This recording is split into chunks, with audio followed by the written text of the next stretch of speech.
Maligayang araw kaibigan, welcome to my channel. Ang Diyos ay pag-ibig. Unang Juan 4 verse 7 to 21. Mga minamahal, mag-ibigan tayo sapagkat mula sa Diyos ang pag-ibig. Ang bawat umiibig ay anak ng Diyos at kumikilala sa Diyos. Ang hindi umiibig ay hindi kumikilala sa Diyos, sapagkat ang Diyos ay pag-ibig. Inihayag ng Diyos ang kanyang pag-ibig sa atin nang isugo niya sa mundo ang kanyang kaisa-isang anak upang magkaroon tayo ng buhay sa pamamagitan niya. Ito ang pag-ibig, hindi sa inibig natin ang Diyos, kundi tayo ang inibig niya at isinugo niya ang kanyang anak upang maging handog para mapatawad ang ating mga kasalanan. Mga minamahal, kung ganoon kadakila ang pag-ibig ng Diyos sa atin, dapat din tayong magmahalan. Kailan may wala pang taong nakakita sa Diyos, ngunit kung tayo'y nagmamahalan, nasa atin ang Diyos at nagiging ganap sa atin ang kanyang pag-ibig. Nalalaman nating nananatili tayo sa Diyos at Siya naman sa atin, sapagkat pinagkalooban niya tayo ng kanyang Espiritu.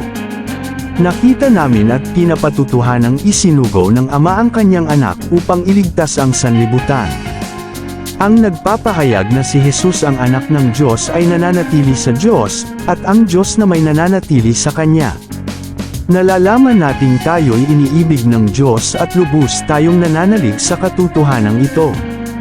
Ang Diyos ay pag-ibig. Ang nagpapatuloy sa pag-ibig ay nananatili sa Diyos, at ang Diyos ay nananatili naman sa Kanya.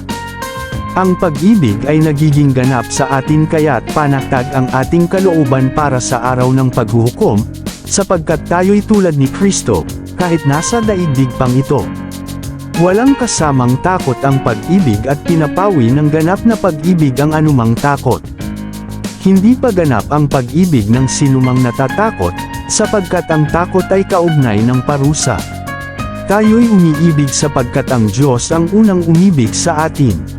Ang nagsasabing, iniibig ko ang Diyos, subalit napupuot naman sa kanyang kapatid ay sinungaling.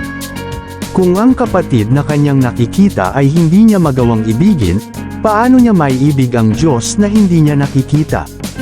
Ito ang utos na ibinigay sa atin ni Kristo, ang umiibig sa Diyos ay dapat ding umibig sa kanyang mga kapatid.